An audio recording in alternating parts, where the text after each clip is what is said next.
La notion d'être et de co-créer ensemble a toujours fait émerger des étincelles dans mon cœur. C'est ensemble qui nous permet, un humain à la fois, d'écrire de nouveaux récits pour nos aujourd'hui et nos demain, des récits inspirés, teintés d'amour et de collaboration. Alors, dans un élan naturel de partage, cet espace naît enfin, un espace de réflexion, de partage, d'échange, d'écoute, sans montage et sans flafla. Un moment qu'on passe ensemble pour explorer, ressentir, expérimenter de nouvelles façons d'être et de faire pour nos aujourd'hui et nos demain.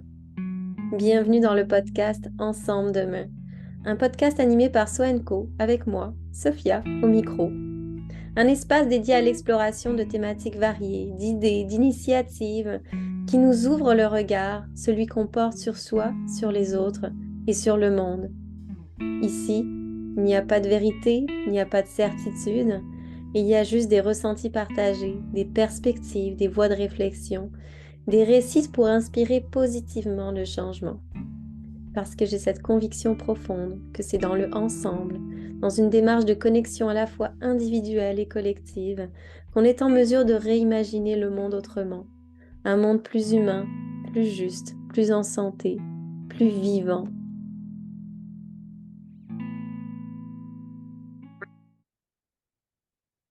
Alors, bienvenue dans ce nouvel épisode du Balado. On embarque, comme vous le savez probablement déjà, avec une autre série, cette fois une série sur le temps. Et vous pouvez écouter l'épisode d'intro, mais l'idée, c'est que je me disais, le temps, on essaye de le mesurer, on essaye de le gérer, on essaye de l'optimiser. Et j'avais envie qu'on se questionne avec des invités et puis me questionner moi-même sur ce qu'on fait de notre temps. Et puis, donc, de parler du temps comme des espaces, comme des moments, plutôt que de parler du temps comme quelque chose qui se mesure, qui est quantitatif. Et aujourd'hui, du coup, j'ai une invitée spéciale qui est avec moi, très spéciale parce qu'elle est à côté de moi aussi. Une invitée spéciale parce que c'est ma sœur Sarah Oukas, que je reçois aujourd'hui sur le grand thème, le temps de vivre. Et pourquoi je reçois Sarah aujourd'hui? Parce que Sarah, elle a un parcours qu'on peut considérer comme atypique. Sarah a choisi de naviguer à contre-courant assez jeune déjà.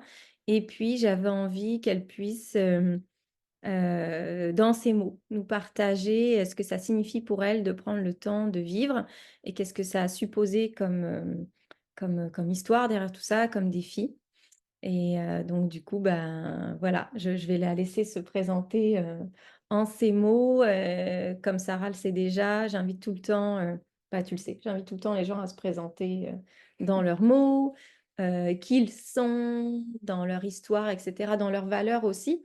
Alors, peut-être que tu peux alors, soit me shooter des tonnes d'étiquettes sur toi-même, soit me dire ce qui sort spontanément. Mais qui es-tu, Sarah Oukas, ma sœur? Qui suis-je? Eh bien, je suis une femelle. Euh, je suis... Ouais, c'est super dur en fait. Ouais. Euh, je ne sais pas quoi dire. Vraiment, j'arrive pas. A-t-on besoin de se définir? Peut-être que ça Ouais. questionne ça. Alors, je vais te poser la question autrement. Euh, c'est quoi les valeurs, les thèmes, les choses qui sont importantes pour toi? Hmm. Mais non, mais j'arrive pas, je t'assure, c'est trop chaud. Ouais, Ouais, mon cerveau, il est bloqué. il est bloqué. Ah ouais, ouais. Ok, alors on va commencer alors par l'histoire. Donc, attends. Moi, je vais peut-être dresser un portrait de qui tu es. Donc, tu es ma sœur, tu es plus petite que moi. Tu as 33 ans, bientôt 34. Tu as été, dans ce que je me rappelle de toi, une petite fille toujours souriante, toujours positive. Je me rappelle que moi, j'avais cette allure un peu tristounette et toi, tu avais tout le temps le sourire scotché, la fille excellente à l'école, qui avait des amis super chouettes, bref, qui fitait dans toutes les cases et qui fitait dans la norme. Et puis, tu as toujours été généreuse. T'as toujours, bah, moi, tu as toujours été comme là pour moi. Donc, moi, j'étais plus celle qui te disait non, mais je veux pas jouer avec toi, laisse-moi tranquille. Et toi qui essayais tout le temps de me faire des câlins, donc toujours généreuse, affectueuse, présente et tout ça, joyeuse. Et puis est arrivé un moment, dans l'histoire, adolescente où, il y a quelque chose qui a changé dans ta manière d'être et donc tu as eu ton bac qui est l'équivalent ici de la fin du cégep avec, avec d'excellents résultats, donc encore une fois, à ton image. Et pourtant, tu avais pas envie de prendre le chemin tout tracé, de faire des études de médecine, d'ingénierie comme on pensait que tu allais le faire. Est-ce que tu veux partir de ce moment-là? Qu'est-ce qui se passe, à ce moment-là chez Sarah qui perd le fil ou qui perd le sens? Mmh. Et ben, je pense que je savais pas trop ce que je faisais là. Mais même pendant le lycée, je savais pas trop ce que je faisais là, pourquoi je faisais ce que j'étais en train de faire. Et juste, ça avait pas de sens. Et puis bon, bah voilà, j'allais suivre une route parce qu'il paraît qu'il faut faire ça, qu'il faut trouver un boulot qui rapporte des sous. Mais bon, tout ça, ça me semblait très abstrait et en plus inaccessible. Mmh. Mais j'ai quand même essayé de suivre, de suivre le fil qui m'était tendu. Donc j'ai enchaîné plusieurs types d'études différents. D'abord, j'ai essayé de faire STAPS, donc c'est la fac de sport. Donc ça aurait pu être intéressant, comme j'ai toujours été sportive, acrobate. Oui, parce que je suis acrobate. Ah, bon. Veux-tu nous Voilà. parler de cette facette de qui tu es alors, avant de poursuivre? Et ben, moi, quand je suis arrivée en France, parce que comme on a grandi au Maroc, je suis arrivée en France au moment du lycée. Je me suis inscrite en école de cirque parce que j'avais toujours aimé un peu faire des acrobaties, des trucs comme ça. Et ma cousine était en école de cirque, alors je me suis inscrite pour faire des cours d'initiation. Et ben, ça m'a bien passionnée. Je pense que c'est ça qui m'a raccroché à, bon, il y a un petit peu de sens dans cette vie. Mmh. Et voilà. Donc, ouais. Et pourquoi ça avait du sens? Alors, je sais pas pourquoi ça avait du sens, parce que ça me plaisait, juste. OK. Parce que en soi, je trouve que à quoi ça sert de faire des acrobaties, de se mettre dans des positions bizarres, d'apprendre à faire des choses avec son corps dont on n'a pas forcément besoin au quotidien. Mais bon, ça me faisait du bien, ça me défoulait. Puis en plus, j'étais bonne à ça. Et Est-ce que tu te sentais pas bonne ailleurs? Tu partages souvent que tu avais mmh, l'impression que tu serais jamais capable de rien faire, malgré tes mmh, excellentes notes, résultats partout.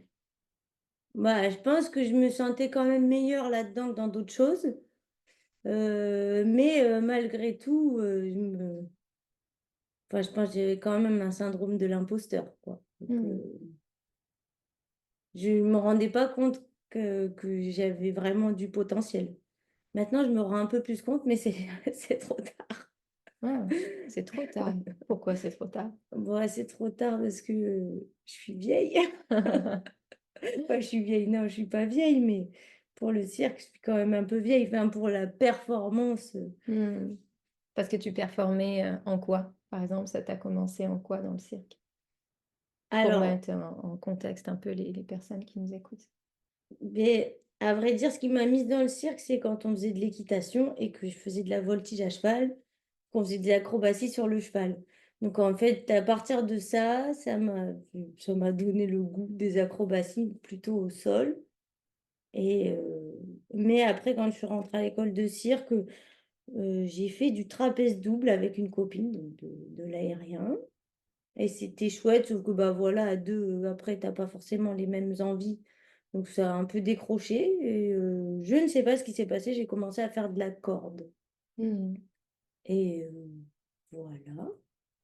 Et est-ce que quand tu faisais du cirque, est-ce qu'il y avait un lien avec parce que tu dis, du coup, tu bouges ton corps, ça sert pas nécessairement à grand-chose comme tu le nommes, mais est-ce que du coup, ça te connectait, toi, ça te mettait en présence comparativement, si tu me partages souvent que des fois, tu te sentais un peu en pilote automatique dans ce que tu faisais à l'école, l'impression de devoir faire les choses, mais que ça avait pas de sens et là, le cirque où là, ça te fait du bien et tu es connecté au corps et d'un coup, ça fait du sens, ouais.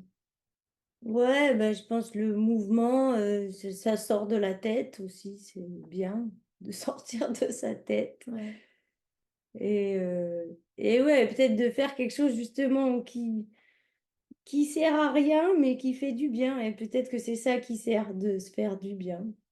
Et pourquoi ça sert, selon toi, de se faire du bien, justement, dans notre société où on dit: «Il faut, il faut, il faut» et puis là, à ce moment-ci, quand tu t'inscris à l'école de cirque, bah, tu dis un peu: «Je choisis».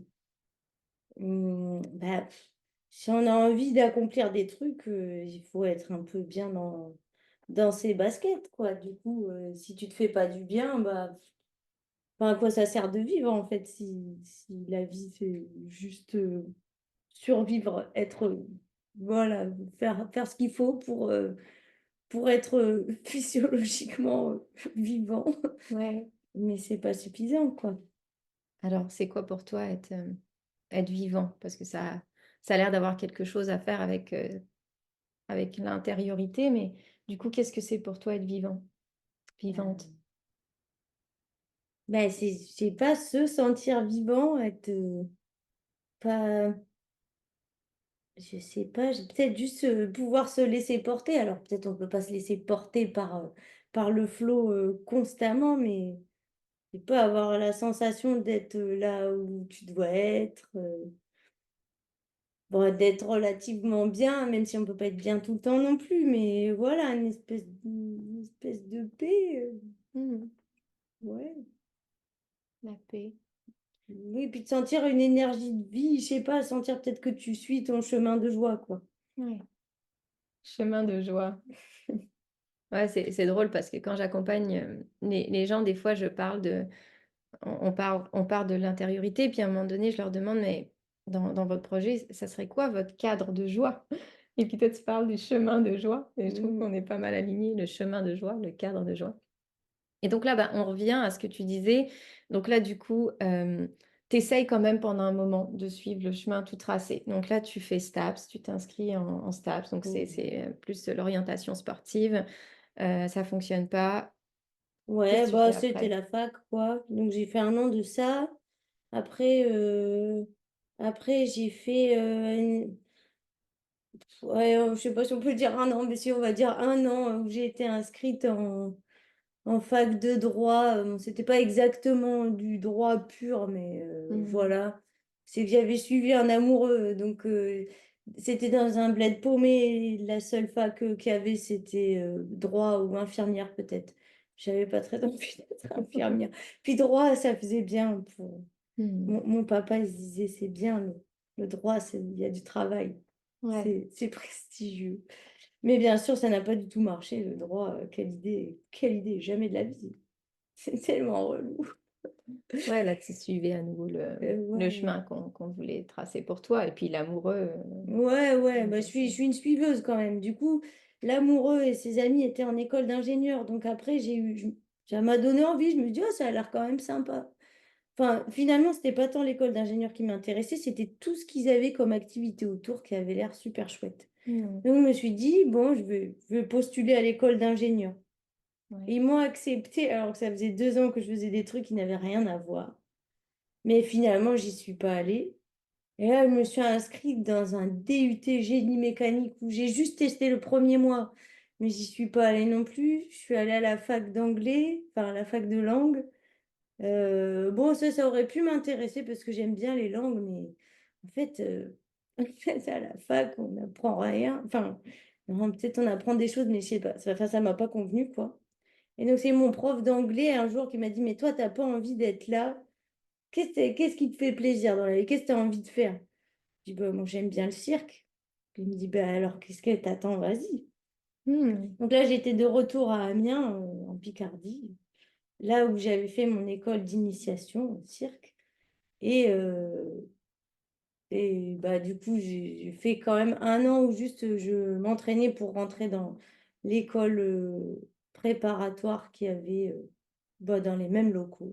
Ouais. Et que ça faisait un moment qu'ils avaient envie de me recruter. Mmh. Et donc là, tu rentres à l'école de cirque et puis, Donc théoriquement, tu fais ce que tu aimes, tu es avec des gens qui partagent, probablement une forme de valeur commune ou du moins une activité en commun qu'ils aiment et comment tu te sens dans ce milieu-là? Heu, il y a eu différentes phases. Je pense d'abord j'ai été, contente d'être avec d'autres gens qui avaient envie de faire la même chose que moi, c'était assez stimulant. Heu, Contente d'être dans un milieu où je me sens un peu genre, c'est facile quoi. Mmh. Et après ça reste quand même une école et donc heu enfin, il y a quand même quelque chose où des fois, la direction a envie de te formater à l'image de ce qu'ils pensent que c'est bien d'être un artiste. Donc ça, c'était pas forcément évident, mais en soi, j'étais contente. Je passais toutes mes journées à l'école de cirque. Même une fois, j'ai réussi à avoir les clés, donc j'y allais même la nuit ou les Ouais. week-ends. Ils ont été obligés de nous récupérer les clés à un moment parce qu'ils se sont dit que c'était pas possible, Mmh. qu'on allait se faire du mal.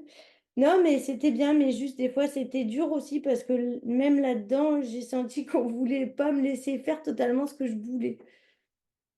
Et enfin, par exemple, du coup, donc je faisais de la corde, mais j'ai toujours aimé faire plein d'autres choses, de l'acrobatie au sol. J'ai aussi beaucoup aimé les portées acrobatiques. Et en fait, on avait décidé que il fallait que je fasse que de la corde parce que c'était ça que j'avais commencé.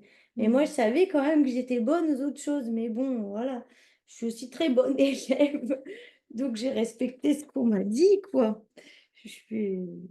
Alors, c'était plus dans les temps libres que je faisais d'autres choses, mais du coup, à la fin, même la corde, enfin, je pleurais à chaque fois que je montais dessus, j'en avais marre, je voulais juste faire autre chose. Ouais. On essaie de Mmh. t'enfermer à nouveau dans une sorte de boîte, un peu comme à l'école, un peu comme après l'école, un peu comme à l'école de cirque où, à nouveau, ouais, à nouveau je sentais ça, tu étais fragile, au final, ça finissait par plus te faire du bien parce Pas que quoi, que pas ouais, que. pas que du bien et puis, Mmh. ouais, vas-y, tu allais dire quelque chose? Oui, non, il y a aussi eu un autre truc que j'ai trouvé compliqué, c'est que du coup, au bout d'un moment, voilà, l'école, ça avance, ça fait 3 ans que j'y suis, c'est la fin un peu. Et donc là, c'est soit il faut aller dans une autre école, soit il faut se lancer dans le métier. Et là, je me rends compte qu'en fait, l'école, ils nous ont appris que des trucs techniques et qu'ils ils nous ont pas forcément donné des outils pour le côté vraiment créatif et artistique. Donc, je me sens encore une fois comme pour toutes les autres choses qu'on aurait pu me proposer dans la vie. Je me dis, OK, je peux faire 1000 ans d'études. Dans le concret, je n'y arriverai jamais. Mmh. Donc ça, c'était compliqué aussi. Ouais, c'est un constat que, bah, c'est un constat qu'on t'apprend des choses un peu, il y a comme de l'information, de la technique, du mesurable, mais au final, il y a pas cet apprentissage de laisser apprendre les autres, les laisser expérimenter, puis les laisser comme peut-être, réinventer l'art ou, exprimer l'art comme ils ont besoin de le faire ou comme ils ont envie de le faire. Ouais, c'est intéressant ça.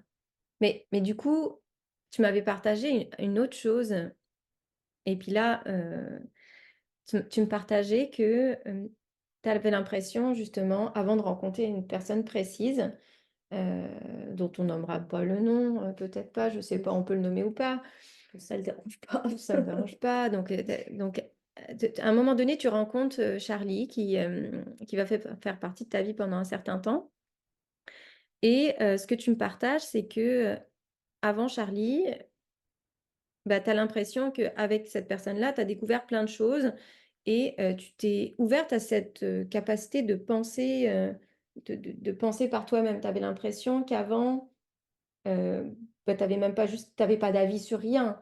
Tu te Mmh. questionnais, pas nécessairement sur les choses et puis que du coup, il y a quand même eu avec cette personne qui était un peu atypique, on va se le dire Ouais. dans son style, une ouverture sur le monde. Est-ce que tu peux nous parler de l'avant Mmh. et de l'après?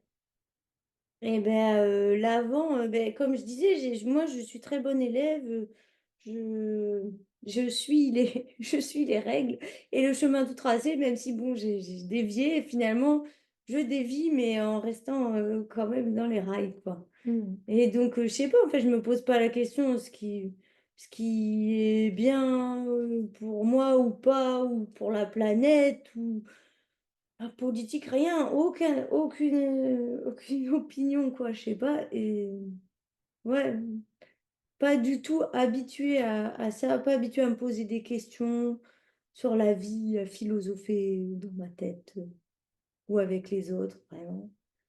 Et bon, quand même, je pense que l'école de cirque, ça m'avait déjà ouvert un truc de OK, il y a vraiment plein de gens qui vivent hyper différemment. Mmh. Mais moi, finalement, j'étais encore ultra dans la société, quoi. Ouais. J'étais une machine de cirque, quoi. Mais et donc là, j'ai rencontré Charlie, un animal sauvage. Un animal sauvage, un loup solitaire. Je ne sais pas comment un être comme ça a pu s'intéresser à moi, mais du coup, on a vécu une belle histoire. Et alors, Charlie, bah, du coup, Charlie, déjà, il avait pas beaucoup de sous. Mmh. Et donc, c'était bien la débrouille, sa vie. Et puis, c'était un gros baroudeur. Il aimait bien aller ouais, voyager avec pas grand-chose, la nature, la montagne, un peu extrême des fois, peut-être à se mettre un peu en danger, quoi, mais voilà, à pousser ses limites. Et du coup, il m'a embarquée dans ses aventures. Du coup, pendant toutes nos vacances, à chaque fois, on allait soit dans les montagnes, même en plein hiver, se faire des sommets. On est allé en Irlande, sur des endroits où il y avait même pas de sentier. Mmh. Moi, j'avais jamais randonné de ma vie. C'était quelque chose, mais c'était bien. Enfin, je pense la connexion à la nature. Et puis, ouais, bah ça, là, tu te sens vivant, quoi. Là, tu te sens vivant. Donc voilà, il m'a ouvert un peu ce truc de, en fait, il y a un monde en dehors de la ville et d'essayer de se trouver une place dans la société. Mmh. Donc ça, c'était sympa. Puis du coup, je me suis rendu compte que, en fait, c'était quelque chose que j'aimais bien, marcher, quoi. Parce que du coup, on faisait beaucoup, enfin, pas trop des marches à la journée, plus des trucs, des randonnées itinérantes. Voilà, tu te fais un parcours et tout, donc c'est un peu l'aventure, c'est chouette. Et je pensais pas que j'aimais ça. Ouais. Donc là, pour une fois, ça a été bien d'être une suiveuse parce que ça m'a fait découvrir un truc qui dès maintenant est très important. Ouais. Ouais, puis, c'est drôle, tu as l'impression de pas saisir, pourquoi vous vous êtes rencontrés, à ce moment-là. Pourquoi est-ce que ça a cliqué? Mais tu toi-même, peut-être intérieurement, ce loup solitaire aussi. Du coup, c'est comme 2 solitudes, qui se rencontrent dans un sens et 2 Mmh. côtés atypiques où, je sais pas, là j'interprète, mais une personne qui a besoin de se rattacher à autre chose de très différent, puis l'autre personne qui, elle aussi, probablement a besoin de s'attacher à quelque chose de plus stable, mais différent à la fois. Mmh. Et du coup, bah, tu le dis, bah, là, tu t'es sentie vivante. Donc là, moi, j'ai eu l'impression, en tout cas de l'extérieur, que là, tu prenais enfin ce temps-là pour vivre. Mmh. Et pas sans embûches, évidemment, mais il y a quelque chose qu'on commence à entrevoir de: «Ah, Sarah, la vraie Sarah, en fait, au-delà du masque, des sourires et de la joie et de comme essayer de fitter dans le moule».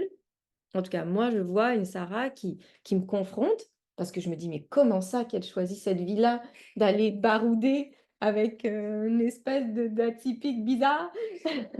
Je m'excuse Charlie, c'est pas méchant. Et pourquoi elle choisit pas un truc, où elle est bonne partout, elle peut tout se permettre. Pourquoi elle le fait pas? Et là, tu nous confrontes encore plus parce qu'à un moment donné, avec Charlie et une autre personne, Aurélien, vous faites un choix d'aller barouder, mais à un autre niveau. Est-ce que tu peux nous raconter l'histoire de cette affaire-là? Alors, oui, bah, du coup, donc ça m'a redonné un élan de joie tout ça parce que sinon, enfin, voilà, j'avais toujours le sourire, mais j'étais, dans la darkness la plus totale à l'intérieur, mais je Ouais. comprenais même pas ce qui m'arrivait, quoi. Là, ça m'a remis de la joie et donc voilà, donc il y a Aurélien qui nous a rejoints à l'école de cirque et Là, tu es en dernière année? ouais, oui, c'est ça, c'était Mmh. la dernière année, beh, du coup, c'était en 2014 et Et oui, je sais plus comment ça a commencé, mais bon, du coup, on faisait des portées acrobatiques tous les 3 sur nos temps libres puisque visiblement, on n'avait pas le droit de le faire à d'autres moments. Mmh. Et Aurélien, on a dû l'emmener peut-être quelques fois marcher avec nous aussi. Et alors une fois à l'école, à midi, je sais pas, on s'est dit que ce serait bien d'aller apprendre l'acrobatie avec des moines Shaolin, trucs comme ça quoi, en Chine. Mais on s'est dit que si on y allait comme ça en avion, ils allaient nous recaler, qu'il y avait quand même un truc, il fallait que tu mérites, d'arriver là-bas, et donc comme on était dans une phase un peu à lire des romans initiatiques bouddhistes, on s'est dit, eh ben, peut-être faudrait y aller à pied. Mais du coup, c'était juste une discussion, un peu une blague, quoi. Heu, mais finalement, on y a repensé et on s'est dit: «Ben, peut-être ça pourrait être un bon truc de mélanger, 2 choses qu'on aime, la vadrouille, et le cirque». Et donc on s'est dit: «On va aller», alors c'est devenu le Tibet. On va aller au Tibet à pied, et créer un spectacle sur la route. Genre se faire un petit itinéraire d'endroits où on veut s'arrêter, s'entraîner, jouer, et créer ce spectacle, jusqu'à ce qu'on arrive au Tibet.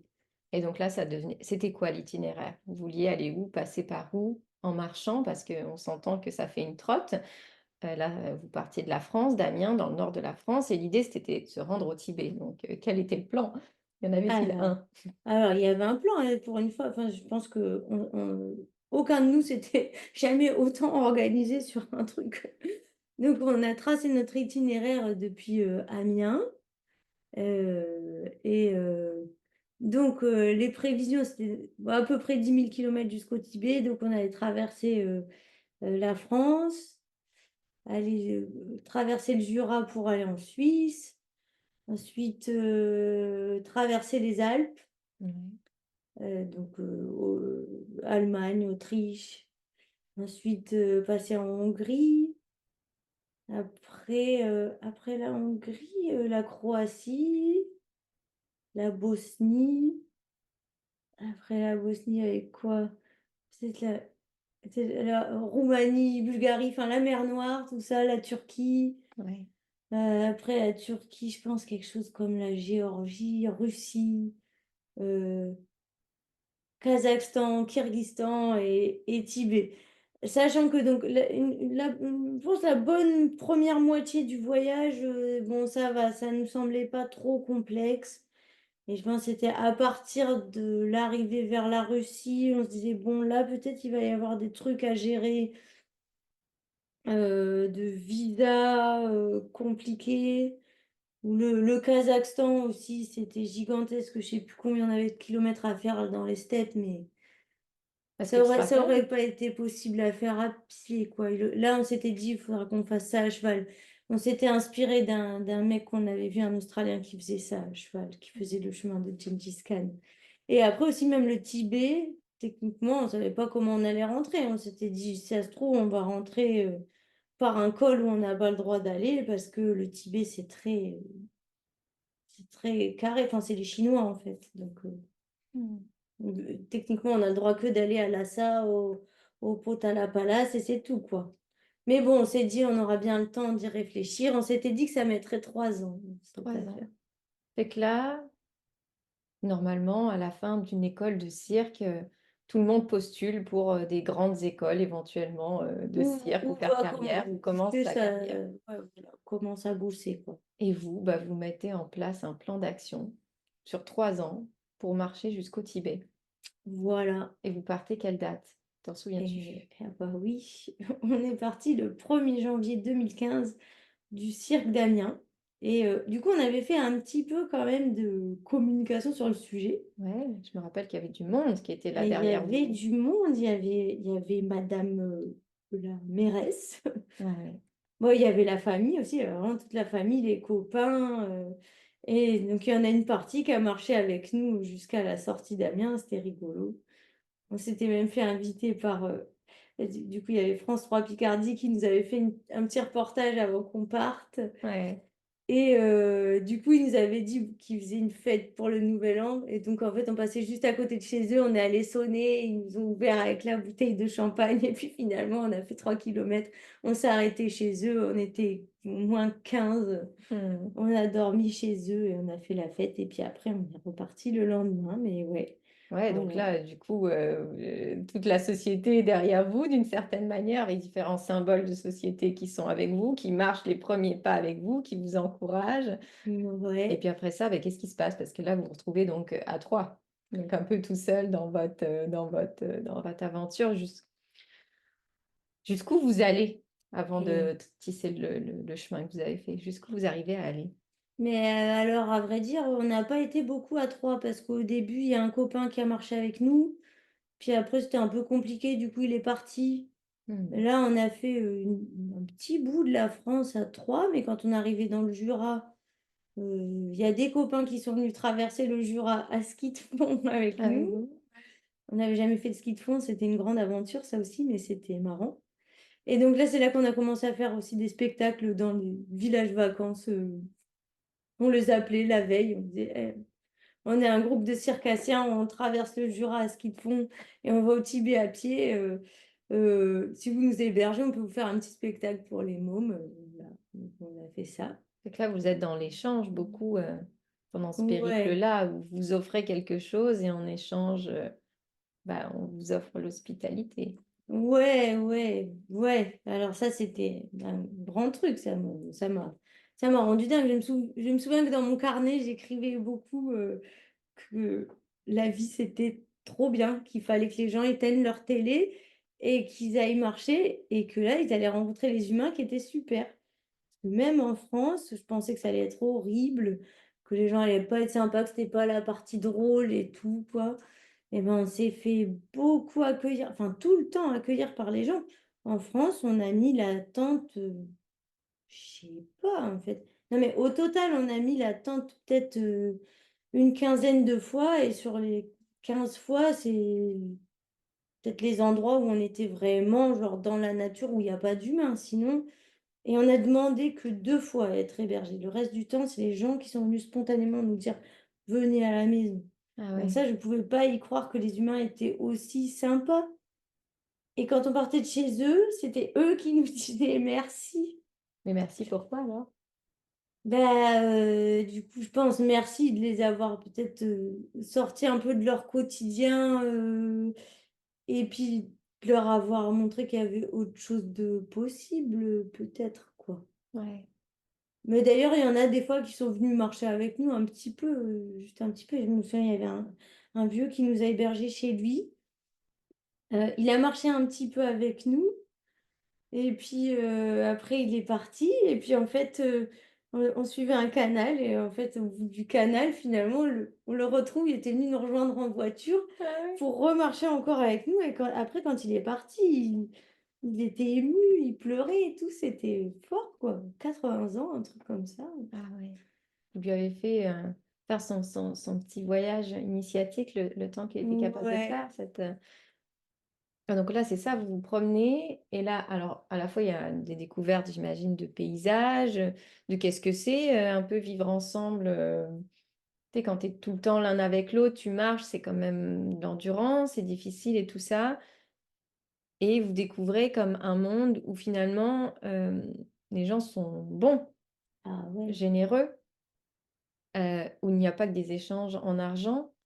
Et tu parlais un peu plus tôt que quand tu as connu Charlie, il était beaucoup dans la débrouille parce qu'il avait pas beaucoup de sous. Qu'est-ce que ça a transformé, avant d'aller dans autre chose, par rapport à ton rapport à l'argent, puis à qu'est-ce que ça peut être d'autre?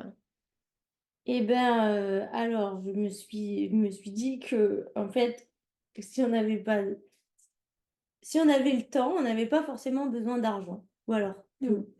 Et donc je me suis fait une grande, réflexion philosophique que l'argent, c'était comme une autoroute, entre, entre un endroit et un autre Ouais. et que du coup, l'autoroute, c'est pratique, hein, mais du coup, tu rates tout ce qu'il y a sur le chemin, quoi, parce que ça va trop vite. Que si tu as le temps, bon, bah, voilà, tu prends les petits chemins, tu Mmh. rencontres des gens, tu vois des trucs, tu ne peux rien rater, quoi. Ouais. Ouais, donc ouais, il y a vraiment eu un truc avec la lenteur, ce rythme plus proche de notre rythme naturel, en fait. Mmh. Ah, c'est intéressant ça. Donc dans le fond, l'affaire, le temps, c'est de l'argent. L'argent nous mène quelque part, mais très, très vite, trop, trop vite et ça est-ce que tu as l'impression que ça j'y vais avec mes billets là, hein, que ça permet pas d'entrer en relation vraiment profonde avec une personne quand il y a un échange monétaire? Ou qu'est-ce que tu avais l'impression, quand tu compares les 2?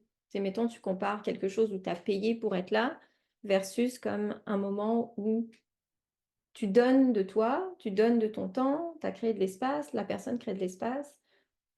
Ben ouais, ben en fait, j'ai l'impression que quand on paye pour quelque chose, bah, je pensais pas tout le monde, mais que on paye pour un service, quoi, par exemple. Mmh. Enfin, mais des fois, je pense que l'argent empêche pas de rencontrer les gens, mais je ouais, je sais pas, ça c'est je pense que tu rencontres moins les gens, quoi. Il y a un truc qui est un peu, trop facile et puis tu es moins face à un humain. Genre, par exemple, enfin, tu prends un Airbnb, maintenant tu rencontres même pas tes hôtes, tu vois? Mmh. Ça parce qu'en plus, maintenant, c'est de l'argent virtuel, donc enfin voilà, tu peux même pas rencontrer la personne qui t'héberge. Ouais. Parce que je pense que c'est pas tant l'argent, le problème, c'est que on a l'impression que c'est indispensable et en fait, enfin, il y a vraiment plus trop de moyens de faire sans l'argent. Mmh. Et moi, du coup, là, ce voyage, je me suis rendu compte: «Ah mais en fait, bah, on peut faire avec, pas grand-chose, quoi». Parce que voilà, en fait, on avait dépensé un peu d'argent pour s'acheter du bon matériel, quand même pour marcher, pour pas se déglinguer le corps pour être bien, quoi. Mais finalement, sur la route, on n'avait pas besoin de grand-chose. Aussi, on a fait beaucoup de la récup, ouah, ça, c'est encore une autre histoire, mais voilà. Oui, parce qu'il y a eu un chemin de Heu, frugalité aussi, que tu beh, as franchement, entamé là-dessus, justement, c'était pas très frugal et c'est là que tu te rends compte, en fait, moi, j'avais l'impression qu'on était les plus riches du monde et même, enfin, le coût de la récup, par exemple, en Suisse, mais c'était incroyable. Je pense qu'on mangeait mieux que des gens qui avaient de l'argent parce qu'en fait, dans ces poubelles, il y avait des choses, incroyables. Oui, Donc donc vous alliez dans les containers finalement, ce qui laisse aller les grandes surfaces, ouais. éventuellement les commerces, à la fin de la journée, qui ne peuvent pas garder, Ouais, mais qui après en Suisse, par exemple, c'était particulier parce que là, enfin, c'est pas forcément hyper mal vu comme en France d'aller dans les poubelles. Il y a même des associations qui s'organisent pour aller ramasser tout, après ils partagent. On en a mmh, rencontré quelques-uns. C'est sympa aussi de rencontrer les autres gens alternatifs, sur la route, quoi. ouais, donc tu te considères comme une personne, qui est dans un courant alternatif? Bah, alors maintenant oui, mais sur le coup, je me rendais pas compte. Je pense que c'est quand je suis revenue, j'ai fait: «Ouh là là, mais en fait, je suis marginale». Ah ouais, Mais ouais. pendant, je sais pas, moi j'avais juste l'impression de vivre ma meilleure vie, bon avec quand même des difficultés, le facteur humain, tout ça, mais ouais. Ouais. Ouais, non, mais c'est intéressant parce que tu vois, l'image que j'ai de toi et j'en parlais à un ami qui m'avait partagé un super texte sur les moutons noirs. Mais et puis je sais que tu aimes pas nécessairement être catégorisé, mais moi je te voyais comme une sorte de mouton noir, puis maintenant je me sens comme un mouton noir. Donc c'est drôle parce que tu m'as en quelque sorte contaminée. C'est pas toi qui as créé l'éveil, c'est Samy en naissant, mais là maintenant je sens qu'on se rejoint toutes les 2 Ouais. parce qu'on se rejoint dans notre marginalité, dans notre singularité, mais même petite en fait, parce qu'on vit dans un contexte familial où en fait, sans donner trop de détails, mais où il y a comme une atmosphère qui est alors on prend soin de nous et tout ça, mais il y a une atmosphère qui est assez lourde, qui est assez triste souvent, c'est Mmh. beaucoup l'ambiance et toi, tu détonnes complètement. Tu as ton sourire, à nouveau, je le répète, scotché sur la face, le sourire dentifrice et tu es comme la la petite graine de joie qui se promène dans la famille et puis qui saupoudre sa joie. Et puis ensuite, pouf, toi, tu tombes dans une abysse et là, tu te réveilles et tu tombes dans ce côté-là, mouton noir, mais côté marginal de voir la vie autrement, d'aller dans des courants alternatifs. Mais tout au fil du chemin, quand je rembobine, bah, tu es toujours celle qui éveille un peu nos consciences, qui nous dit, bah, pendant que tous on est un peu triste, depressed, toi tu es genre: «Hey, c'est cool la vie, de avec ta» tu es la plus petite de la famille rendue là. Puis ensuite, nous on dit: «Bah, comme il faut un emploi, stable, comment on va faire, pour vivre?» et cetera et cetera. Puis on arrive quand même d'un milieu privilégié, donc ça on va le nommer quand Mmh. même. Et toi tu me dis: «Non, il y a d'autres façons de vivre». Alors qu'est-ce que toi, t'écris dans ton carnet sur le chemin? Parce que tu dis que tu as un carnet qui t'accompagne. Mettons, comment tu vois évoluer ton ressenti? Là, je passe du coq à l'âne, hein, tu m'avais demandé des questions claires, Mmh. et là, je vais un Non, peu bah, partout. là, ça va. Heu, ouais, bah, du coup, j'ai ça f depuis ce voyage-là, j'ai toujours eu des carnets et que du coup, je relis une fois par an et de les carnets jusqu'aujourd'hui, quoi. Et là, je vois qu'il s'est passé plein de choses. Mais vraiment, je sens, quand je relis là, le carnet de ce voyage-là, je sens un truc de waouh, la découverte de en fait, je connaissais pas le monde, je connaissais pas le monde comme ça. Enfin, il y a vraiment un truc d'ouverture, et ouais et de, retour à la joie. Bref, enfin, j'ai l'impression que finalement, c'est vrai qu'au fond, j'ai toujours eu ce truc là, la petite étincelle de joie, Mmh. même je pense quand j'étais petite, je pense je comprenais pas pourquoi les gens étaient tristes autour de moi. Ouais, Heu, mais heu, ça avait mais l'air d'être la qu'après, joie ouais, vivante. c'était juste, je pense, j'ai été un peu contaminée par les inquiétudes, des autres, quoi. Et quand même, sensible. Ouais, je sais pas, il y avait ce truc de: «Les humains sont super, heu, le monde, il est beaucoup moins hostile que ce qu'on nous dit». Et quoi d'autre? J'ai oublié, j'avais un autre truc. Ah oui, aussi, je suis exactement là où je dois être. Et même s'il y a eu des moments où c'était, compliqué pour plein de raisons, j'ai je sentais que j'étais quand même là où je devais être. C'était bien cette sensation-là parce que je pense que peut-être je l'avais jamais eu avant, quoi. Et tu te sentais à ta place, pour une fois, alors que tu t ouais, Ouais, comme à ta c'était là place qu'il à ce fallait être. moment-là. C'était là qu'il fallait être, je pouvais pas être ailleurs et c'était là que c'était bien. Est-ce que tu arrives à cerner pourquoi tu te sentais à cette place alors que pourtant tu étais en mouvement, donc tu étais jamais à la même place? Pourquoi tu te sentais à ta place? Mais je pense que j'étais plus dans le présent, quoi.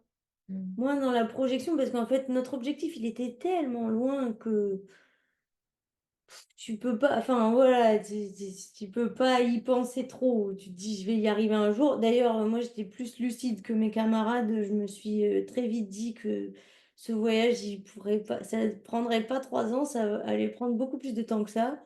Déjà parce qu'on faisait des arrêts vachement plus longs, qu'il y a des gens qui se sont joints au groupe. Genre voilà, on est parti à 3, au final, on a terminé, on était, 5, Ouais, et demi. 5 et demi, ouais, c'est vrai. Il y a eu un Et bébé en route. et ouais, et donc je voyais bien qu'il y avait un truc où bon, bah, voilà, tu pouvais te projeter, mais il fallait rester dans le présent parce que c'était que il y avait que ça, quoi. Mmh. Et puis la marche aussi, un truc méditatif.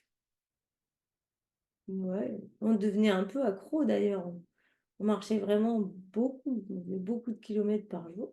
Est-ce que tu arriverais à te rappeler, combien de kilomètres vous avez marché? Au total, je pense un tro 3 000, 4 000, je sais plus, 3 000, je pense. 3 000 kilomètres. En combien de Ouais, temps? en 10 mois, et on est allé jusqu'en Bosnie du coup. En Bosnie. Parce Mmh. que, comme prévu, la vie est arrivée. Mmh. Heu, du coup, un de nos camarades de marche a rencontré une circassienne brésilienne en Suisse Mmh. qui d'abord venait nous rejoindre de temps en temps. Et puis après, finalement, elle s'est jointe à nous. Elle aussi, elle a complètement changé son programme, décidément. Ouais. Et puis, ben voilà, sur la fin du voyage, elle découvre qu'elle attend un bébé. Hmm. Donc au début, ils voulaient continuer de marcher, puis vite, ils se sont rendus compte que ça allait pas être possible. Ouais. Et donc voilà, donc en Bosnie, il s'est passé plein de trucs à ce moment-là. Donc la grossesse de la copine, moi qui me suis fait une entorse terrible, Ouais. Charlie qui a perdu son papa. Bon, du coup, ça a fait un truc de... Il faut faire une pause au moins. Mais du coup, chacun est parti de son côté et moi, j'étais un peu démunie. Ouais. Je me souviens de ce moment assise toute seule dans la gare de Zagreb, les copains sont partis. Je crois que je suis restée 24 heures dans cette gare avec mon ordinateur quand même pour essayer de trouver qu'est-ce que je fais maintenant. Je sentais que j'avais pas envie de retourner chez ma maman, mais j'étais bienvenue quand même. Je savais pas quoi faire et là, un parfait inconnu, enfin, pas parfait inconnu, mais un type que j'avais juste rencontré à un festival où on était allé jouer. Il me dit, mon père, il est kiné, si tu veux, tu peux venir faire la convalescence chez moi. Et Mhm. ça, c'était au Portugal. Donc là, tu pars de Zagreb, tu as ton Voilà. entorse. Bah, Tu... je peux pas marcher, du coup, en fait, sinon j'aurais continué toute seule, je pense, Ouais. mais je pouvais pas marcher, donc j'ai fait, tant pis, quoi. Ouais. On Fait va que là, faire le autre chose. retour à la réalité est brutal. Un petit peu, mais du coup, ben voilà, là, je fais 3000 kilomètres en avion, donc je pleure un peu quand même dans l'avion de me dire, waouh, c'est bizarre de se téléporter comme ça. Ouais. Mais voilà, j'arrive à Lisbonne la nuit, il pleut, Hmm. j'ai dormi dehors toute seule devant la gare, parce que Ouais. du coup, il n'y avait plus de train pour aller chez l'ami en question. Mais ça va, en fait, avec ce que j'avais vécu avant, bon, en fait, ça va, c'est tranquille, C'est quoi. facile. Incroyable, parce que moi, je pensais que je ferais jamais rien toute seule. Avant de partir pour ce voyage, Ouais. je disais à la grand-mère de Charlie que, ah non, mais même pas ça m'intéressait de faire des trucs toute seule. Bon, bah, visiblement, le virus du voyage était assez puissant pour me dire, bah non, en fait, on va continuer quand même. Donc là, c'est dur, mais tu te rends compte, avec cette première nuit, sous la pluie, devant la gare, Que ça va. que ça va. Ouais, puis du coup, là, mais là, ce qui est marrant, c'est que j'ai plus l'objectif du Tibet, du coup. Donc là, je me laisse complètement porter par, ok, là, on me propose ça, j'y vais. Donc je vais chez ce gars au Portugal. Puis après, un autre gars que j'avais rencontré dans ce même festival, il me propose d'aller à un rainbow, une espèce de rassemblement hippie dans un autre coin du festival, du Portugal. Et donc j'y vais. Bon, c'était pas ouf, c'était pas la meilleure expérience de rainbow qui puisse être, mais Ouais. c'était quand même sympa. Et après ça, on me dit qu'il y a un festival, genre un peu le dernier festival de la saison au sud de l'Espagne. Je connais pas, je connais personne, mais j'y vais. Et, c'était trop bien. C'était Ouais. dans la forêt au bord d'une rivière. C'était un festival de Goa trance. Donc c'est vraiment la vieille Goa qui est née en Inde, quoi. C'est vraiment très hippie et très bonne vibe. Et donc là, je rencontre Carlos, que je nommerai Carlos le pirate. Carlos, le Je pire. deviens super copine avec Carlos le pirate. Carlos, il est plus vieux et c'est un bon gros hippie. Il habite en Sans Belgique. jugement, bien Ouais, non, évidemment. non, non, mais vraiment très, très roots, quoi. Il habite en Belgique, mais il est du Venezuela. Mhm. Il donne des cours de cirque en Belgique. Et donc, on accroche bien. Et donc, après, quand je retourne en France, je vais aussi lui rendre visite en Belgique. Et puis là, bah, on va jouer tous les deux, faire du cirque dans des petits festivals. Et puis, on se dit, en fait, depuis qu'on s'est rencontrés, il y a plein de gens qui nous disent qu'ils vont au Brésil. Oui, donc Voilà, là, il y a le déclic du voilà. Brésil. Et donc là, un autre projet se prépare. Oui, et donc là, en fait, je sais pas, ça nous prend comme ça. On se dit, ben, peut-être, il y a des signes qui disent qu'il faut aller au Brésil. Moi, je ne connais rien du Brésil à part, qu'il y a l'Amazonie, le foot, le carnaval et le Jésus-Christ de Rio, quoi. Je j'ai aucune autre image du Hmm. Brésil, mais je me dis: «Ouais, ça va être cool». Donc on fait des spectacles dans la rue en Belgique tous les 2 pour faire des sous, pour se payer le billet d'avion Et nous, et pendant ce temps-là, la famille, on est en panique. On se dit, mais qu'est-ce qui se passe? ouais, oui, Elle oui, va aller au gros Brésil. gros Puis nous, on a changement l'image du de Brésil comme une contrée hostile, hein, et on se dit, mais où est-ce qu'elle va à nouveau? Qu'est-ce oui, qui se passe? Et toi, pendant ce temps, bah, tu es dans ton moment présent et tu es dans ce temps-là où tu oui. vis.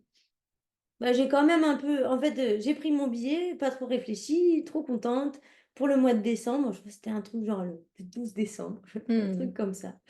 Et bon, quand même, avant d'y aller, j'ai un peu flippé, surtout que du coup, genre, mais je suis partie du Maroc, il me semble, parce que je suis allée voir mon papa au Maroc. Oui, Et alors là, ce qui s'est passé, c'est que je suis au Maroc, c'est de là dont je dois partir. Et je ne sais pas ce qui se passe. Ma carte bleue a été piratée à distance, quoi. Et du coup, je suis obligée de la bloquer. Et donc, sans je argent à nouveau. pars, je pars dans quelques jours et j'ai pas d'argent, quoi. Et donc, Parce que c'est j'ai là que pas tu le temps embarques de sur les commander. voiliers. C'est pas cette fois-ci. C'est pas cette fois-là. D'accord. Mais du coup, donc j'ai pas d'argent, mais je veux quand même partir, quoi. Et je peux pas me faire renvoyer une carte, c'est trop court, puis je suis même pas en France. Et donc là, mon père, il me sort les quelques euros qu'il a, 300 euros ou 400, je sais pas. Hmm. Il dit, bah, moi, je peux juste te donner ça. Voilà. Je suis étonnée encore aujourd'hui qu'il m'ait laissé partir Ouais, ouais, ouais. avec ça. Mais c'est que j'étais supposée partir euh, euh, 2 mois, je crois. Hmm. Mais en Et fait, combien de bon, temps tu seras ça ne partie? sera pas passé comme ça. Je suis partie quasiment 6 mois finalement. Hmm. Et du coup, je suis arrivée là-bas. Je suis arrivée à Salvador avec juste un couchsurfing qui m'attendait. Et puis, bah, il était sympa. Il y avait d'autres voyageurs aussi. Donc, il nous a emmenés dans sa maison de famille dans un parc national brésilien qui s'appelle la Chapada Diamantina. Du coup, bah, on est allé avec lui, plein de trucs chouettes, des cascades, des rivières, des trucs super, enfin la nature incroyable du Brésil. Et puis bah après, voilà, chacun va retourner faire sa vie. Euh, et puis bah moi je me dis bah je vais marcher jusqu'au prochain bled, enfin au gros bled de ce parc national, quoi. Et c'était là que je devais retrouver Carlos, du coup, qui me rejoignait après coup, Ouais. parce que Carlos est arrivé après. Et donc là, à nouveau, tu es en mode, tu marches, ou tu fais du stop, ou peu importe, mais Mm, tu prends pas, mettons, les transports. ouais, je crois qu'on prenait encore un peu le bus à ce Ouais. moment-là, quand même.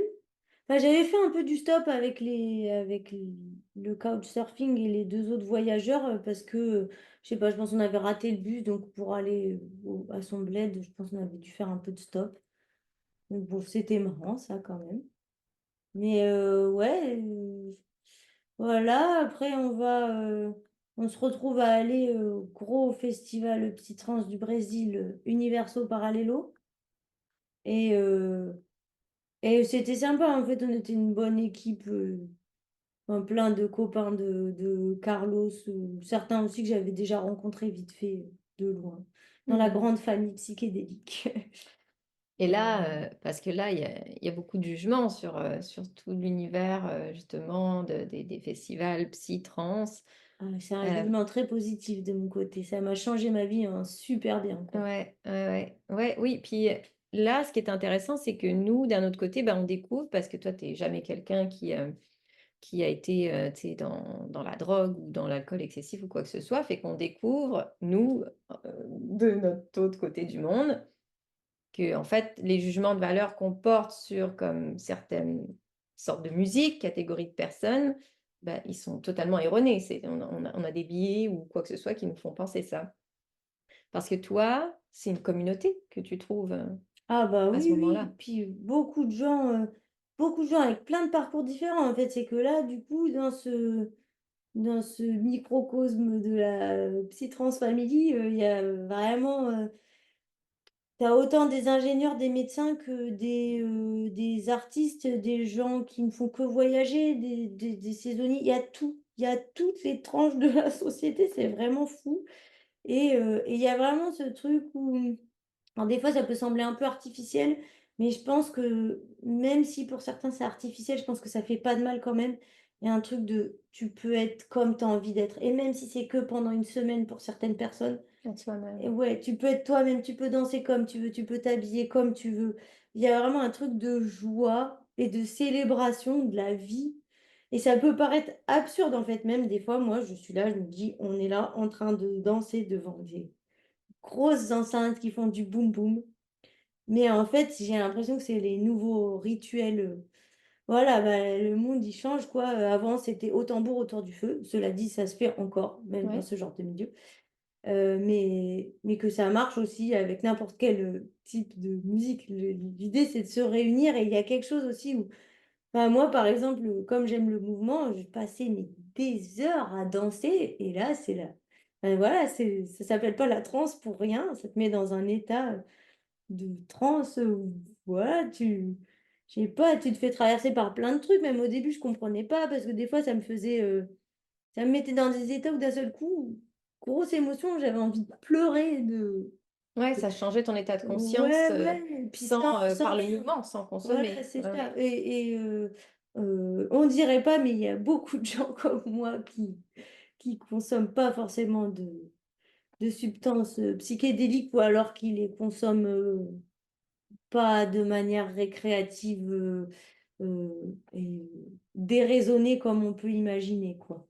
Mais du coup, là, parce que là, vous êtes dans une sorte de d'univers parallèle, où il y a différentes Bah, sphères de ouais. la société, différentes personnes qui font partie de la société, donc tout le monde se mélange. Mais est-ce qu'il n'y a pas une dissonance après avec comment on se sent? Est-ce qu'on se sent pas en décalage après avec le monde? Est-ce que tu te Alors sens à moi ta moi je me place? dis, moi je me sentais à ma place parce que en fait, je voyais pas l'intérêt du coup de changer mon état d'esprit. Une fois que je suis tombée dans la marmite de la psy-trance, en fait, ça m'a vraiment ouvert un truc aussi, vraiment ça a changé ma vie, mais en trop bien, quoi. Ça m'a rendue plus, je sais pas, je Ancré? pense ouais, moins timide et plus assumer, qui je suis, je pense et en fait, du coup, je changeais pas forcément d'attitude en sortant du festival, quoi. Ce qui peut être plus compliqué quand tu es ingénieur ou médecin et que tu dois retourner à ton taf, normal et puis mettre ton costume et tout. Et surtout au Brésil, il y a un truc où les gens sont très détendus, et puis il y a beaucoup de gens qui voyagent. Donc moi, j'ai rencontré 2 voyageurs à ce festival-là Mmh. et heu et là, du coup, eux, mais vraiment les 2, il y avait un Argentin, un Uruguayen, les 2 vraiment, qui voyagent avec, rien et du coup, moi, comme j'avais pas grand-chose, en fait, je pouvais pas suivre mes amis européens, qui se payent des bus, qui se font des restos, enfin, qui se font vraiment les vacances, en fait. Puis Ouais. comme je sortais de mon long voyage, j'étais déjà assez route, mais je savais pas trop comment ça se passait au Brésil avec ces 2 types-là, je me suis rendu compte que, waouh, le stop, c'était, hyper cool, très facile. Vraiment, pas aussi dangereux que ce qu'on te dit, heu et voilà et puis Mais à un du moment donné, coup, tu te retrouves à vélo pendant ce périple-là. alors ça, c'est le périple d'après. C'est le périple d'après parce que du coup donc voilà, donc il y a ce voyage au Brésil, je voyage un peu avec ces 2 gars avec qui on fait des spectacles de rue. Eux, ils font de la musique, moi je m'étonne encore aujourd'hui. J'improvise, je danse, je fais du hula-hoop, je fais des acrobaties, j'improvise totalement et je me sens à l'aise avec ça et c'est tout à fait nouveau. Donc tu vis les arts du cirque, Ouais, un peu, à l'ancienne. Donc là, tu vis de ton art et là, plutôt que uniquement ouais. une affaire de technique, tu es réellement dans l'art circassien, Je me fais plaisir à dans son essence, bouger et quoi. je partage. Ouais. Et alors là aussi, je découvre un autre truc. C'est donc je suis ces gars et à un moment, en fait, bon, ben, Est-ce qu'il y a des femmes? ça ne va plus. Parce que tu parles qu'il y a souvent des hommes. Alors, Mais est-ce qu'il y a des femmes sur ton chemin, il y comme a des toi? femmes aussi sur mon chemin, mais c'est vrai qu'il y en avait moins. Mmh. Mais il y a eu un moment où j'ai voyagé en stop aussi avec une Turque. Ouais. Et j'ai aussi voyagé, moins en stop, mais avec une autre fille, une Française, Kikou. qui était bien chouette aussi. Mais voilà, au bout d'un moment, en fait, je me rends compte que j'ai envie de faire mon truc. Toute seule? Donc, je pars et et puis je pars toute seule et je m'étonne de partir toute seule. En plus, ça, c'était juste après, le carnaval à Olinda, à côté de Recife, dans le nord-est du Brésil, où j'ai rencontré un groupe de Français et de Brésiliens vraiment très, très chouettes. Je suis restée 3 semaines avec eux. Heu, j'ai rencontré Plume aussi dans cette maison. Ouais. Plume qui est une super copine maintenant et qui se trouve, les hasards de la vie, est en couple avec, mon ami Victor qui était à l'école de cirque à Amiens avec moi. Ouais. Donc la vie est vraiment dingue. Mais donc j'étais bien dans cette maison avec eux, mais je sentais que voilà, moi c'était bien la vie en ville, mais j'avais envie de continuer de découvrir. Donc je suis partie toute seule là. Mon objectif, c'était l'Amazonie à la base. Ouais. J'avais envie d'aller voir l'Amazonie. Et donc, je suis partie toute seule, mais j'ai pas réussi à aller jusque là-haut, parce que là, vraiment, j'arrivais à court de mes finances. Donc, je suis arrivée presque en Amazonie. Je me souviens, cette dernière plage où je me suis arrêtée, où je me suis dit, oh là là, j'ai pleuré sur la plage de, wow, je suis tellement au bon endroit, c'est super. Ouais. Là encore, je me faisais accueillir par les gens. Trop sympa. Mais j'avoue, je faisais confiance, quoi. Je faisais confiance, il m'est jamais rien arrivé de mal. Ni en stop, ni chez les gens, qui m'ont hébergée. Parce que c'est vrai que ça a été beaucoup soit des hommes, soit des familles qui m'ont invitée. Mmh. Mais les femmes toutes seules, elles ont peur. Elles Ouais. Et elles t'invitent et pas alors forcément. pourquoi t'avais pas peur du tout? À Et je aucun sais moment? pas, en fait, il y avait un truc de confiance en la vie à ce moment-là. Mmh. Ça me manque parce que j'ai plus retrouvé ça aussi fort après. Est-ce que c'est, est-ce que c'est quand tu es en vadrouille justement que tu retrouves cette confiance en la vie? Est-ce que quand tu est-ce que quand tu n'es pas en mouvement, tu ne la trouves plus? Est-ce que c'est un rapport avec ça ou pas? Ben je pense que c'est un rapport, mais là, même dans mes autres vadrouilles que j'ai faites, tu vois, le voyage au Brésil d'après, Mmh. parce que du coup, donc, je suis rentrée en France et comme au Brésil, j'avais rencontré des gens qui étaient arrivés en bateau, notamment Plume, je dis: «Mais c'est super, je Ouais. retournerai au Brésil en bateau» et donc les autres vadrouilles qui ont suivi, mais il y a je sais pas, j'ai moins senti ce flow-là, mais je pense que c'est que j'avais besoin peut-être d'être plus toute seule aussi et que j'étais beaucoup avec des gens. Alors, je suis partie avec ma copine Agathe, qui était aussi à l'école de cirque Mmh. avec moi. Je lui ai proposé de venir faire la transatlantique avec moi. Donc on a fait la transat en bateau. C'était une grande aventure. On a eu une chance incroyable parce qu'on a eu un super capitaine, un super équipage. Au lieu de faire juste la traversée en 15 jours, on a pris le temps. C'était un vrai voyage. Ça a mis 5 mois. C'était super. Ouais, fait que là, tu te retrouves sur un bateau Mais à voilà, la nouveau. coloc flottante, quoi. On me Mmh. retrouve sur un bateau. Mais voilà, du coup, j'étais tout le temps avec des gens. Sur le bateau, t'es pas totalement libre de partir où tu veux, quand tu veux, bah, parce que quand même, en fait, il faut surveiller le bateau, quoi. Enfin, tu vois qu'il aille pas s'éclater sur des Oui, il y rochers a ou des des trucs rondes comme ça. de garde, en fait. Ouais, Mmh. ouais. Puis bon, t'as pas envie de laisser le capitaine tout seul. Puis c'était bien, en fait, vraiment, on était bien tous ensemble. Mais je pense qu'une fois qu'on est arrivé, en Guyane avec Agathe et je sentais à ce moment-là qu'on avait peut-être moins envie des mêmes choses, pour elle, l'Amazonie, je pense ça a été un peu dur aussi, comme, territoire. Oui, fait que là donc là, vous êtes justement, vous êtes en bateau, vous arrivez en Amazonie Ouais, et là, un vous peu de choses près, c'est ça, à peu près en voilà. Amazonie, mais là, c'est là que tu continues le chemin à nouveau toute seule? Ben Ou alors, presque? pas très longtemps, justement, je sentais que j'avais besoin de voyager toute seule. Mais bon, on a rencontré un gars qui faisait du vélo, un Colombien. Mmh. Heu, ah oui, parce qu'on a remonté un fleuve en Amazonie, on a trouvé une pirogue et on a remonté un fleuve en Amazonie, c'était bien stylé. Ouais, c'est extraordinaire. Ah bah, c'était incroyable, je pense qu'on ne pouvait pas en rêver et c'est arrivé. Ouais. Genre, juste il nous arrivait des trucs qu'on ne pouvait pas imaginer. Fallait juste dire oui. Mais c'est intéressant parce que justement, à chaque fois que tu nous racontes, tes aventures, à chaque fois, il y a, l'incertitude, tu sais pas où tu vas être. Et Ouais, puis, soudainement, avec cette confiance-là que tu portes, que vous portez quand vous êtes ensemble aussi, Il y a l'inattendu. Mais Ouais. l'inattendu, tout le monde en a peur. L'incertitude, tout le monde en a peur.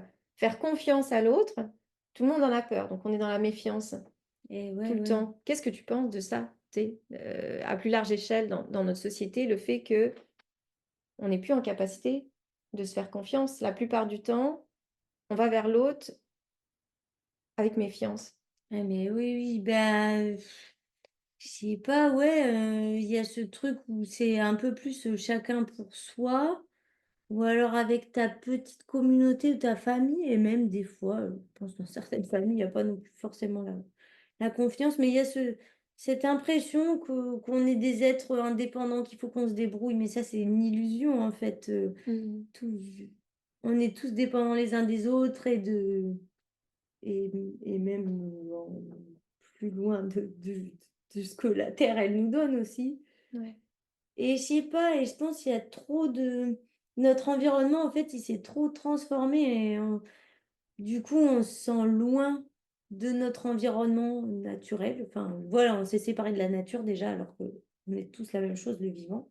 Et on s'est séparé des autres. Et du coup, forcément, ben, t'as plus l'habitude, c'est l'angoisse même. Enfin, moi, je le vois que quand je perds l'habitude d'aller vers les gens, par exemple pendant la période du Covid, ben, j'ai Ouais. commencé à avoir de l'anxiété sociale, à avoir peur de pas peur des gens, mais peur de pas réussir à être bien avec les gens, quoi. Mmh.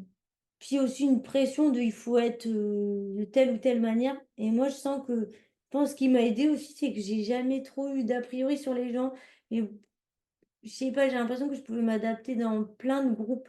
Dans un groupe d'ingénieurs comme dans un groupe de hippies, heu, comme enfin, je sais pas, dans plein de cercles, Tu les je catégorisais les pas avec des catégorise pas, en étiquettes, fait, ouais. c'est juste des humains et alors, Mmh. bah, voilà, c'est sûr que forcément, quelqu'un qui est un peu facho, j'ai pas forcément très envie de connecter à cette personne, mais je vais peut-être pas forcément m'arrêter à ça parce que mais même derrière un facho, en fait, il y a un humain que du coup, beh, je pense, il y a de grandes chances qu'il y ait des fachos qui m'aient accueilli chez eux quand même, Oui, donc tu tu pars vois? de cette confiance-là.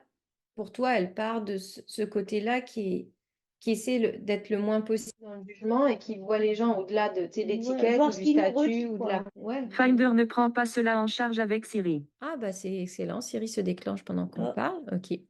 Bon, bah donc vous avez eu l'épisode Siri, la technologie s'immisce dans la conversation.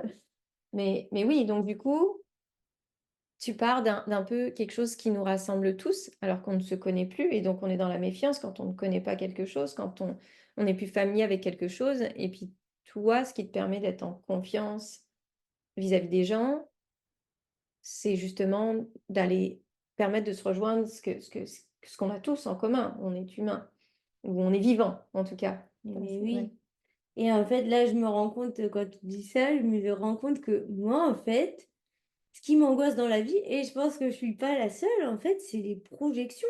Parce que du coup, on projette un truc, et franchement, ben, ça, c'est un truc de l'humain, c'était un truc de survie. Ouais. Tu te projettes ce qui va mal se passer pour pouvoir prévoir. Mais en vrai, maintenant qu'on n'est plus en mode on vit dans des cavernes avec des animaux sauvages autour de nous, il y a plus rien de grave qui peut arriver, mais voilà, en fait, moi, la projection, ça m'angoisse finalement plus que, juste de laisser la place à, en fait, ce qui arrive, tu t'adaptes, en fait, je sais pas. Hmm.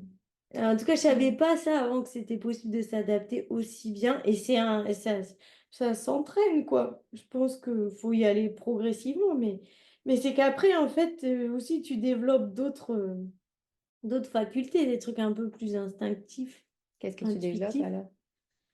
Bah, c'est ça, l'intuition, tu vois, par exemple, je sais pas, pour le stop et les gens tordus que potentiellement tu peux rencontrer sur ta route. Et ben, moi, je sais pas, genre, il y a des fois, il y a des gens qui s'arrêtent, je je sais pas pourquoi, je l'ai pas senti. Je me suis dit: «Bah non, je sens pas cette personne». Peut-être qu'il y aurait eu aucun problème, mais peut-être c'était bien d'écouter cet instinct qui m'a dit: «Je sens pas». Enfin, de toute façon, si tu es pas à l'aise, peut-être tu manifestes plus de trucs, compliqués, quoi. Bah, c'est intéressant parce que là, du coup, le jugement, alors, tu pas nécessairement de jugement sur les gens dans le rationnel, c'est-à-dire les étiqueter pour quelque Oui, chose. c'est plus ce que tu sens toi, ça a même pas quelque chose à Ouais, voir c'est avec eux, ça. je pense. Donc, il y a quelque chose dans le ressenti que des fois, tu ne vas pas quelque part ou avec telle personne parce que tu sens qu'il y a quelque chose qui fonctionne pas. Mais c'est intéressant parce que, du coup, pareil, dans un peu nos élans de société, c'est un peu le côté féminin, en fait, et puis côté féminin qui est pas associé à la femme, mais ce côté féminin d'être Ouais. justement dans la présence, dans l'écoute, dans l'intuition, de se dire, Mmh. bah, des fois, on sent si ça fait du sens d'y aller ou pas, Ouais, oui, oui. versus tout le temps dans le rationnel, dans les projections, dans les objectifs, dans les résultats. Et autant tu l'as nommé, quand vous alliez au Tibet, il y avait cette grande vision, hein, qui était comme le but ultime, aller Mmh. au Tibet. Mais quand vous étiez dedans, il y avait cette avancée-là qui était dans le présent, qui se laissait porter. Donc, c'était un peu votre horizon lointain qui faisait que vous teniez à cette grande idée-là, cette grande vision-là, d'atteindre ce côté-là, puis cette spiritualité aussi dans un sens, Ouais, oui.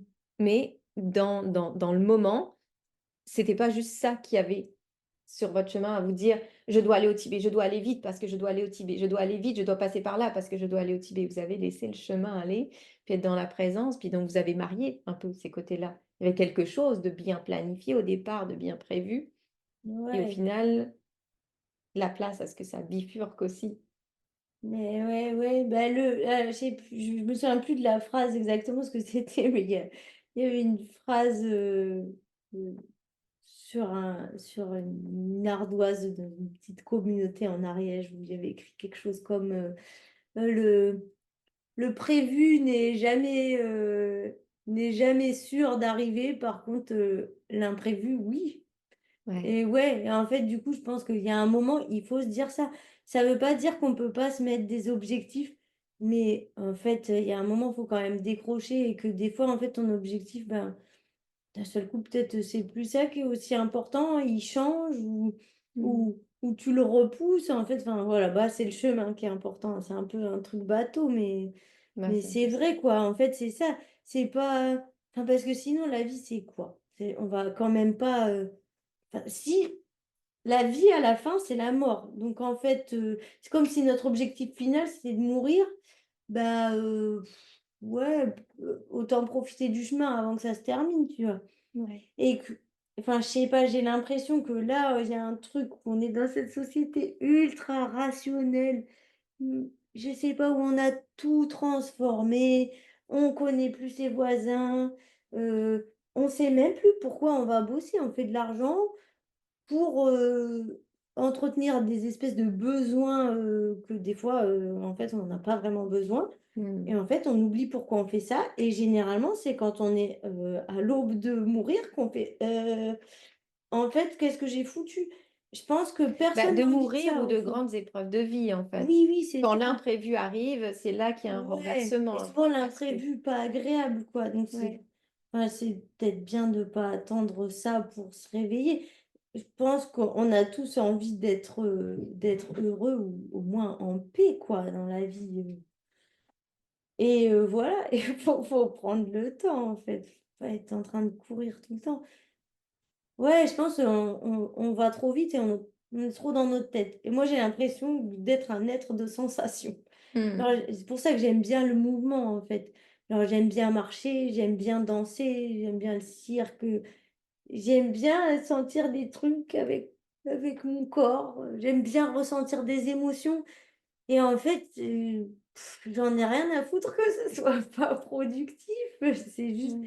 on est là pour, sentir des choses, expérimenter des choses et je pense que, bah, moi, je suis bien connectée à ça, mais au fond, tous les humains, ils sont un peu comme ça.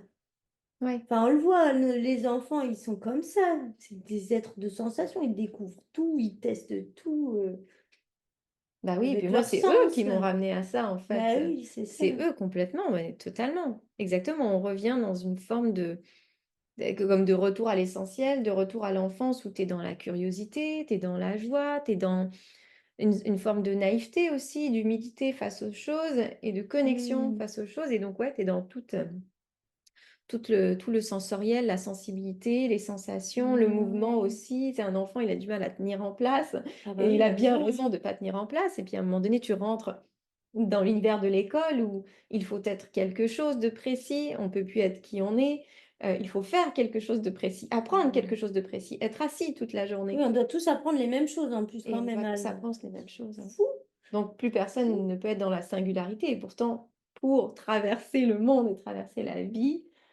on a besoin de toutes ces singularités-là. Mmh. Mmh. Et alors là, là on a raconté toute une histoire et puis elle est même pas finie à vrai On dire, est dans tous les on sens. oui, on est parti dans tous les sens, mais en même temps, le fil rouge était de ce temps-là pour vivre. Qu'est-ce qu'on fait des moments qu'est-ce qu'on fait des moments, en fait, qui rythment nos vies? Et pourtant, on est parti dans cet élan-là de se dire, de prendre ces moments-là pour vivre, tout simplement. Ouais, Et du pour être coup, en mouvement. pour être en mouvement. Ouais, pour Un être truc dans avec le cette mouvement, quoi. Que ouais, ce soit dans l'espace ou juste à un endroit avec ton corps. Un truc avec le mouvement. cette agilité-là, ouais. Mmh.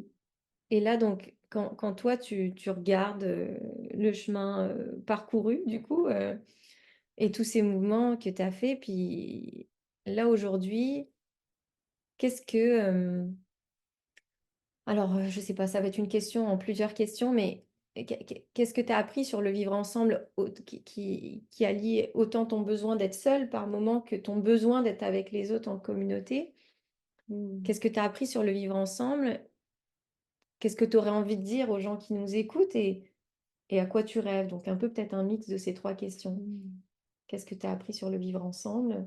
Qu'est-ce que tu aurais envie de dire à ceux qui nous écoutent et qui peut-être courent après le temps? Et à quoi tu rêves pour nos sociétés? Mais je pense qu'il faut pas qu'on oublie qu'on a besoin les uns des autres, Mmh. mais qu'on a aussi besoin de nos temps d'intériorité, de moments seuls, un peu introspectifs pour pouvoir être mieux avec les autres, quoi. Parce que c'est ça, en fait, je pense qu'on a besoin d'être bien avec soi et de se connaître un peu plus. Je pense que les gens, ils ont pas le temps de se rencontrer eux-mêmes. Du coup, Mmh. comment tu veux aller rencontrer les gens? Et je crois que c'est bien d'aller rencontrer les gens tout en respectant, d'avoir son espace, à soi. Enfin, moi, j'ai l'impression que ce serait bien qu'on retourne à un truc plus, tribu, communauté. Enfin, chacun son chez soi, soit, si tu fais ça en communauté sur un terrain, ben, voilà, chacun a sa petite maison, chacun son petit potager, mais tu as des trucs communs, tu as des lieux communs si tu veux te rencontrer, mais tu as toujours le choix, tu es pas obligé d'y aller quand tu es pas dans une phase où tu es très sociable, mais ouais, quand Mmh. même se rouvrir aux autres et se rappeler qu'en fait, on fait partie du vivant et que là, il y a plein de choses qui nous en coupent, enfin, en fait, le progrès, la technologie, c'est super. Toutes les évolutions, il y a plein de choses qui sont super, mais vraiment, ça nous rend, enfin, ça nous déconnecte du vivant et en plus, ça nous invente des besoins qui n'existent pas et en plus, ça fait du mal à notre grande maison, la terre. Mmh. Ça fait un peu, ça fait un peu exagéré, mais en fait, oui, Bah, non, c'est ça. plus d'amour, de soi, des autres, de là où on vit. Je sais pas, ouais. Soyons des loups. Ouais, ouais, oui, après, c'est les loups, ils sont un peu ouais, non, mais le vivant est aussi cruel, mais il y a pas un truc intentionnellement cruel, c'est des trucs de protection de territoire et ça fait quand même, moins de ravages, que nous. Mmh. Nous, on transforme tout et en plus avec notre gros cerveau, on a créé des trucs horribles Plus pour gros que lui? décimer des populations. C'est pas juste je protège mon petit bout de territoire à côté de chez moi. C'est je déglingue une nation entière, quoi. Mmh. Donc ouais, je sais pas, plus d'humanité, d'amour, de joie, de spontanéité. C'est à ça que tu rêves? Ouais, quelque chose comme ça, hein, quelque chose de plus doux. Ah ouais, et ouais, de la joie, un peu moins de sérieux parce que tout est très sérieux. Oh là là, ouais. Mmh. Enfin, ça dépend des endroits. C'est pour ça que j'ai adoré le Brésil parce que Les gens, ils sont tellement plus même dans les grosses villes, je sais pas, ils sont plus dans la joie et dans le moment présent. Ils Mmh. n'ont pas forcément grand-chose, mais ils vivent. Ils font de la musique, ils chantent, même quand ils chantent pas bien, ils le font quand même. Même quand ils sont pas des parfaits musiciens, ils le font quand même et ça fait plaisir, franchement. Ouais. Ouais, juste se laisser être un peu. L'élan de vie, ouais. Ouais. Ouais. Et prendre le temps, bah, prendre le temps de la vie, ça passe vite en fait, quand même. Mmh. Qu'est-ce qu'on veut en faire? Comment on veut contribuer, Ouais, revoir un autour peu de ses priorités, je pense. À un moment, il faut revoir les priorités. Mais c'est vrai que la vie, enfin le monde comme il est construit, ça facilite pas les choses. En fait, ben, moi, du coup, j'ai eu la chance entre les rencontres et la situation dans laquelle je suis née qui était pas, totalement, catastrophique et ben, enfin, ces 2 choses, la rencontre et situation de base pas horrible, j'ai pu m'ouvrir à autre chose, mmh. mais en fait, cet horizon-là, il y a plein de gens, ils ont pas le temps, ils ont pas d'autre choix, enfin, ou le choix, il est difficile de se rendre compte qu'on l'a, quoi. Mais en fait, c'est de réaliser qu'on n'a pas le même horizon de choix, en fait. Et puis tu l'as bien Mais nommé. on l'a, mais en fait, juste, tu peux pas forcément, c'est pas aussi facile de prendre la décision, ça a plus de conséquences Exact. et Ouais. voilà, quoi, Ouais, c'est ouais. ça. Ouais, puis après, bon, il y a vraiment des situations extrêmes où, genre, enfin, je sais pas, les gens qui sont coincés à Gaza, ils peuvent pas sortir de là. Mmh. On les bombarde, là, tu peux pas faire autre chose que la survie. Bah, eux, je pense, mais de toute façon, on le voit, eux, qu'est-ce qu'ils demandent? Ils demandent juste que ça s'arrête, en fait, ils veulent juste la paix. Ben, au final, tu La sais, base, on tu veut viens de tous la paix, nommer quoi. ouais, tu viens de nommer au final que dans ceux qui vivent le meilleur peut-être, tout comme ceux qui vivent le pire, la recherche commune, c'est d'être en paix, en Ouais, fait. ouais, je pense une paix globale et une paix intérieure, en fait. Je Mmh. pense on veut juste ça, parce qu'on je pense on a tous bien compris que la vie, c'était pas que rose, mais je sais pas, un truc paisible où du coup tu te sens capable de gérer les difficultés, inhérentes à la vie, quoi. Mmh. Ouais. Merci Sarah. Ouh! Eh! C'était une chouette conversation, tu l'as faite, tu étais pas sûre. Ouais, c'était dur le début. Ouais, le début, c'est Et difficile. ouais, mais surtout se définir, c'est super dur, je trouve. Bah, c'est drôle parce que là, on démarre la conversation et je te demande, «Qui es-tu, Sarah?» Et à plusieurs et puis tu t'arrives pas à me le dire. Ouais, mais je pense que c'est parce que je sais pas vraiment, enfin, je me Oui, fais oui, pas oui, c'est identifier un difficile à truc, se définir, en fait. Es-tu mmh, vraiment quelque chose de spécifique? ça change à tout instant. Et au fil du chemin, en fait, on t'entend parler et tu dis à plusieurs moments: «Ben là, je me sens à ma place et donc là, je me sens être qui je suis».